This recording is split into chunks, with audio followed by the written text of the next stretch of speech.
नमस्कार दोस्तों, मेरे YouTube चैनल में आपका स्वागत है। कैसे हैं आप? आई होप आप सब लोग बहुत अच्छे होंगे और अगर अच्छे नहीं भी हैं तो इस चैनल को वॉच करते जाइए, धीरे धीरे अच्छे भी हो जाएंगे। आज का वीडियो होने वाला है vision board. Law of attraction में, आकर्षण के सिद्धांत में आपको विजन बोर्ड किस तरह से तैयार करना है और उसको तैयार करते समय, विजन बोर्ड को बनाते समय आपको क्या क्या सावधानियां रखनी है, किस तरह से बनाना है और उसमें क्या क्या करना होता है और यह टेक्निक किस प्रकार से काम करती है, विजन बोर्ड की वाली टेक्निक। ठीक है, तो उसके बारे में हम बात करेंगे आज के वीडियो में। उससे पहले लेकिन जैसा मैंने आपको पहले बताया है कि हम ना जितने भी आप लोगों के क्वेश्चन आया करेंगे उनका रिप्लाई वीडियो बनाया करूंगी। तो ठीक है, आपके जितने भी कमेंट है पहले उनका रिप्लाई कर देती हूँ, देन उसके बाद हम विजन बोर्ड टेक्निक के बारे में समझेंगे। क्योंकि देखिए आप लोगों के क्वेश्चंस भी जरूरी हैं, क्योंकि देखिए बहुत सारे डाउट होते हैं लेकिन वो क्लियर आपके नहीं हो पाते हैं और आप इसी तरह से कहीं किसी के वीडियो के नीचे, कहीं किसी के वीडियो के नीचे कमेंट्स करते हैं लेकिन आपको रिप्लाई नहीं मिल पाता है और ना ही उससे रिलेटेड जो आपके डाउट हैं वो क्लियर हो पाते हैं। तो बस इसी तरह से मेरे माइंड में एक थॉट आया, हो सकता है यूनिवर्स ने ही वो थॉट डाला हो कि भाई जितने भी कमेंट्स आया करें उनका रिप्लाई कर दिया करिए। तो वीडियो शुरुआत करने से पहले मैं ये सारी चीजें आपकी क्लियर कर देती हूँ। जो आपके कमेंट्स रहेंगे उनमें से 3 कमेंट्स या फिर 4, ये मैं अभी जो रिसेंट आए हुए हैं वो ले लेती हूँ। देन उसके बाद हम समझेंगे कि विजन बोर्ड कैसे तैयार करना है। और अगर आप लोगों को अभी कोई डाउट है और आप उस डाउट को क्लियर करना चाहते हैं, आकर्षण के नियम से संबंधित, स्वर विज्ञान से संबंधित, आपकी लाइफ से रिलेटेड अगर कोई भी डाउट है तो आप क्लियर कर सकते हैं। आप कमेंट करिए, मैं उसका रिप्लाई वीडियो जरूर बनाऊंगी। चलिए जी, अब मैं कमेंट्स देख लेती हूँ कि कितने आए हैं। उसमें से 4 कमेंट्स जो रहेंगे, 3 कमेंट्स वो मैं ले लूंगी, देन उसके बाद अगले वीडियो में कवर करेंगे, नहीं तो वीडियो बहुत लंबा हो जाएगा। ठीक है जी, तो इसमें संदीप जी हैं, वो लिखते हैं thank you so much this video. Angel sister, hello sister, this is my question. Will we started Ho'oponopono prayer and can I do one robotic affirmation? Tell me sister.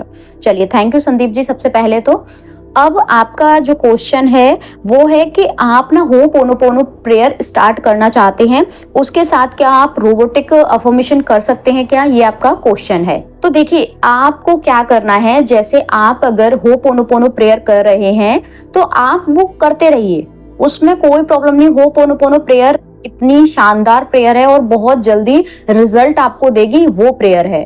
ठीक है जी, तो वो प्रेयर करते रहिए। और रही रोबोटिक अफर्मेशंस की बात, तो देखिए अफर्मेशंस के बारे में एक चीज मैं आपको बता दूं, ऐसा नहीं है कि आपने होपोनोपोनो प्रेयर कर ली तो आप उसके साथ कोई अफर्मेशन नहीं कर सकते हैं। आप अफर्मेशन कर सकते हैं, कोई प्रॉब्लम नहीं है। बस आपको एक चीज का ध्यान रखना है कि जब भी आप लॉ ऑफ अट्रैक्शन की कोई भी टेक्निक कर रहे होते हैं या फिर फॉलो कर रहे होते हैं तो आपको बस इतना ध्यान रखना है कि ऐसा नहीं है कि जिस समय आप अफर्मेशंस कर रहे हैं या फिर होपोनोपोनो प्रेयर कर रहे हैं उसी समय आपने कर ली, बात खत्म हो गई।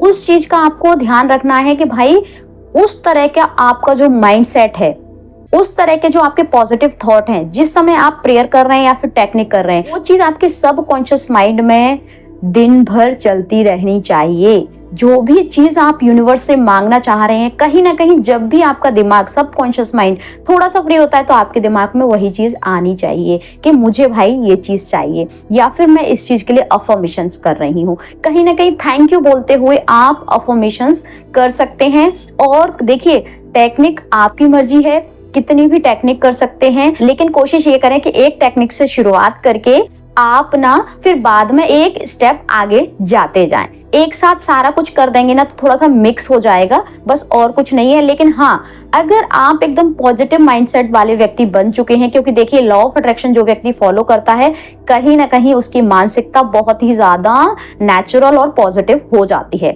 तो अगर आपको टाइम हो गया है फॉलो करते करते तो आप ना एक साथ बहुत सारी चीजें मैनिफेस्ट भी कर सकते हैं। देखिए ये सारी चीजें ना चलते फिरते भी कर सकते हैं, क्योंकि देखिए यूनिवर्स हमको हमेशा वॉच करता है। आई होप आपको ना आपके सवाल का जवाब मिल गया होगा। अब मैं दूसरा जो क्वेश्चन है वो ले लेती हूँ।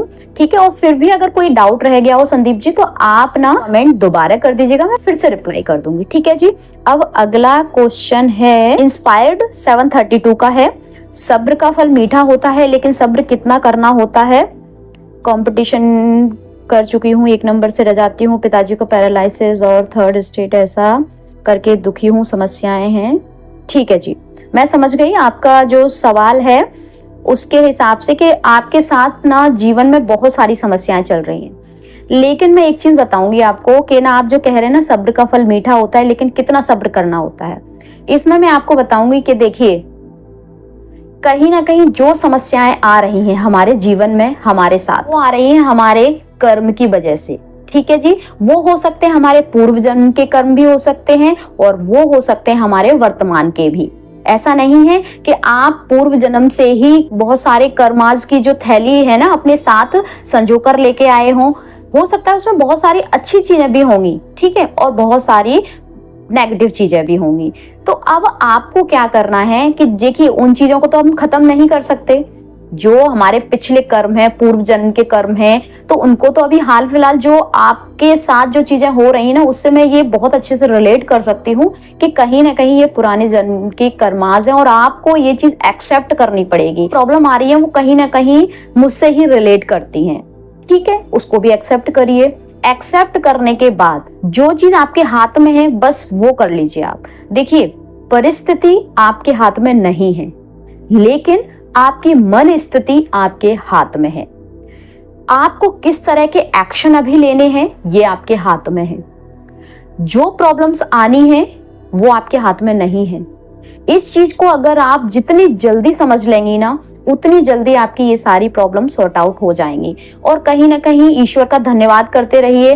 हो सकता है इससे ज्यादा प्रॉब्लम आनी हो, लेकिन कम में ही टाइम गुजारा हो रहा है। तो इस तरह का थोड़ा सा पॉजिटिव माइंडसेट करिए। मैं समझ सकती हूँ जब समस्याएं चारों तरफ से आती हैं तब ना इस तरह की मेंटलिटी रखना थोड़ा मुश्किल होता है, लेकिन अगर आपने स्थिति नहीं संभाली, आप खुद नहीं संभले, तो आपकी एनर्जी भी लो रहेगी और आप उनके लिए कुछ नहीं कर पाएंगे जिनके लिए करना चाहते हैं। इसीलिए अपनी एनर्जी लेवल को हाई करिए। जैसा कि मैं आप लोगों को बताती हूँ, कई बार मैंने बताया अपने वीडियोस में कि देखिए समस्याएं यहाँ हैं, समस्याओं की एनर्जी इस लेवल की है। जो आपके संबंधी हैं, जो परिवारजन हैं, उनको प्रॉब्लम आ रही है, उनको यहाँ पर प्रॉब्लम आ रही है, ठीक है, उन लोगों को यहाँ पर आप समझ लीजिए कि ये वो व्यक्ति हैं जिनके साथ प्रॉब्लम है, समस्याएं जो भी कुछ है वो ये है। अब आप ये हैं, उन समस्याओं के चलते या तो आप अपने आप को यहां ले आइए या फिर अपने आप को यहां ले आइए। जब आप अपने आप को समस्या से बड़े कर लेंगे, समस्या से बड़े in the sense positive mindset में जब आप ऊपर हो जाएंगे, आपकी एनर्जी थोड़ी ऊपर हो जाएगी, इस लेवल से थोड़ी सी ही ऊपर हो जाएगी ना, तो आपका माइंडसेट चेंज होने लगेगा। और माइंडसेट जैसे जैसे चेंज होगा ना तो आपकी लाइफ में भी बदलाव आएंगे। आप अफर्मेशंस करिए। देखिए ये सारी चीजें जो परिस्थिति आपके हाथ में नहीं है, मैं बार बार वही बात कह रही हूँ, लेकिन आपका माइंडसेट आपके हाथ में है। आप उन लोगों के लिए अफर्मेशंस करिए, उनको हाई एनर्जी प्रोवाइड कराइए, आप उनके लिए अच्छे अच्छे शब्द बोलिए और हमेशा ईश्वर का धन्यवाद करिए, ग्रैटिट्यूड करिए कि धीरे धीरे सारी चीजें सही हो जाएंगी। अगर आप ये माइंडसेट रखेंगे ना तो चीजें चेंज होंगी। लेकिन अगर आप उनके साथ ही समस्याओं में जूझते रहेंगे, उलझे रहेंगे कि अरे भाई ये व्यक्ति परेशान हो रहा है, क्या बीमार व्यक्ति के साथ हम खुद बीमार हो जाते हैं? नहीं होते ना। तो इसी तरह से ना आपको अपनी एनर्जी का लेवल है, आपको अपनी वाइब्रेशंस हैं, उनको लूज नहीं करना है, उनको ना यहाँ नहीं लेके आना है। अगर आप अपनी वाइब्रेशंस को, अपनी एनर्जी को यहाँ ले आए ना तो आप इनके लिए कुछ नहीं कर पाएंगे, ना परिस्थिति के लिए, ना परिवारजनों के लिए, ना लोगों के लिए कुछ नहीं कर पाएंगे। आपको अपनी एनर्जी लेवल हमेशा ऊपर रखना पड़ेगा, तभी आप जिसके लिए जो करना चाह रहे हैं वो कर पाएंगे। आई होप आपको थोड़ी सी क्लियरिटी जरूर मिली होगी। अगला कमेंट्स देख लेते हैं। अगला है, आपका एक्सपीरियंस बता सकती हैं क्या नितिका एंजल का? ये है रौनक गांधी जी का क्वेश्चन है। आप अपना एक्सपीरियंस बता सकती हैं क्या नितिका एंजल का? चलिए मैं आपको बताती हूँ, शॉर्ट में बता देती हूँ क्योंकि वीडियो बहुत लंबा हो जाएगा, नहीं तो अभी मुझे विजन बोर्ड के बारे में भी बात करनी है। तो देखिए नितिका एंजल का मेरा एक्सपीरियंस ये है कि मतलब आप बिलीव करें या ना करें, लेकिन ये बिल्कुल फैक्ट बता रही हूँ। क्या हुआ था कि नितिका एंजल के बारे में मैंने अभी रिसेंट, अगर आपने देखा हो तो आप देख लीजिएगा, मैंने वीडियो बनाया था। उसी समय रिसेंट मेरे दिमाग में थॉट आया कि नितिका एंजल कुछ सर्टेन अमाउंट, कुछ पैसे मुझे मतलब मेरी सैलरी, मेरी इनकम से अलग मिल जाए। सर्टन एक थॉट आया और ऐसे ही आया। उस अमाउंट में मैंने अमाउंट नहीं किया था कि मुझे इतना चाहिए, ठीक है। तो फिर क्या हुआ था कि मतलब मेरे फादर इन लॉ आए, उन्होंने एक चेक बनाया, वो मतलब यहाँ आए थे हमारे पास, और मतलब ऐसे ही आए थे मिलने के लिए, और थोड़ी सी अभी प्रॉब्लम चल रही है फैमिली में, तो वो बच्ची हॉस्पिटलाइज है, उसको देखने के लिए आए थे। तो पता है क्या हुआ, ऐसा कुछ नहीं था कि वो मुझे मतलब चेक देंगे या फिर पैसे देंगे या फिर जरूरत है तो हम दे जाएंगे या फिर इस तरह से कुछ भी नहीं था। लेकिन वो आए और उन्होंने 15,000 का चेक मेरे नाम से दे दिया। अब देखिए, सोचिए आप, एक एक्स्ट्रा अमाउंट मिला ना कहीं से, जिसकी कोई उम्मीद नहीं थी कि ये मिलेगा। तो मेरा experience Nitika angel, Nitika spirit के लिए बहुत ज्यादा पॉजिटिव रहा कि ये वाकई में स्पिरिट कमाल की है, एंजल कमाल की है। आपको जो भी आप चीजें चाहते हैं वो मिल सकती हैं, मिल जाएंगी। ऐसा विश्वास करके आप करिए, डेफिनेटली नितिका एंजल काम करती है हम लोगों के लिए। ठीक है जी, तो मेरा एक्सपीरियंस ये था। और देखिए, जहां तक मैं समझ पाई हूं ना इन सारे कॉन्सेप्ट्स को, तो वो ये हैं कि जब तक आप अपनी भावनाएं, जब तक आप अपने इनसाइड इनर वर्ल्ड पे काम नहीं करेंगे, तब तक ये सारी चीजें कुछ भी नहीं है। एक बिलीव रखते हुए आप अपने इनर वर्ल्ड को बदलिए, चीजें आपके लिए ना ऐसे जादू की तरह काम करेंगी, लेकिन उससे पहले नहीं करेंगे। चलिए जी, मैंने आपके कमेंट्स का रिप्लाई कर दिया है। आई होप आपको ना कुछ सॉल्यूशन जरूर मिल गया होगा। और इतनी बात जो मैंने बताई है, कहीं ना कहीं उसमें से कोई भी बात अगर दिमाग में क्लिक करती है, कोई भी चीज अगर सबकॉन्शियस माइंड में क्लिक करती है, तो उस पर तुरंत एक्शन लीजिए। ठीक है जी, अब हम बात कर लेते हैं विजन बोर्ड के बारे में। Vision board technique law of attraction की एक ऐसी टेक्निक है जिसमें हम अपने सपनों की दुनिया को बनाते हैं। जो सपने हम देखते हैं उनको अपने बोर्ड पर निहारते हैं, सजाते हैं, संवारते हैं। जैसे हमने देखा सपना कि हमको एक गाड़ी चाहिए। अब आप अपनी भावनाएं इतनी प्योर कर लें, इतनी अच्छी भावनाएं कर लें कि जब भी आप उस गाड़ी को किसी के पास भी देखें, थैंक यू बोले और बोले ये गाड़ी मुझे चाहिए। ठीक है, ये तो हो गई बाहर की बात। अब क्या करना है आपको कि विजन बोर्ड के लिए आपको एक प्यारी सी तस्वीर इंटरनेट से या फिर कहीं से भी, मतलब एक तस्वीर ले लेनी है बहुत सुंदर सी, और आपको अपने विजन बोर्ड पर लगा देनी है।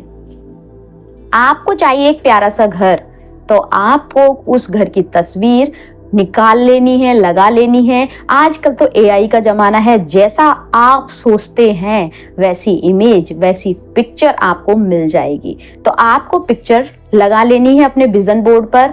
जो भी चीजें चाहते हैं, जो भी मैनिफेस्ट करना चाहते हैं, विजन बोर्ड टेक्निक एक ऐसी टेक्निक है जिसमें आप जितनी चीजें अपनी लाइफ से रिलेटेड चाहते हैं ना, वो सब कुछ लगा सकते हैं। बेहतर लाइफ, स्वस्थ लाइफ, हैप्पीनेस से भरी हुई लाइफ, प्यारे से बच्चे, प्यारा परिवार, सुख शांति, इससे जुड़े हुए भी पिक्चर्स को कलेक्ट कर लें, उन पर अपनी तस्वीर लगा लें और ना अपने विजन बोर्ड पर लगा दें।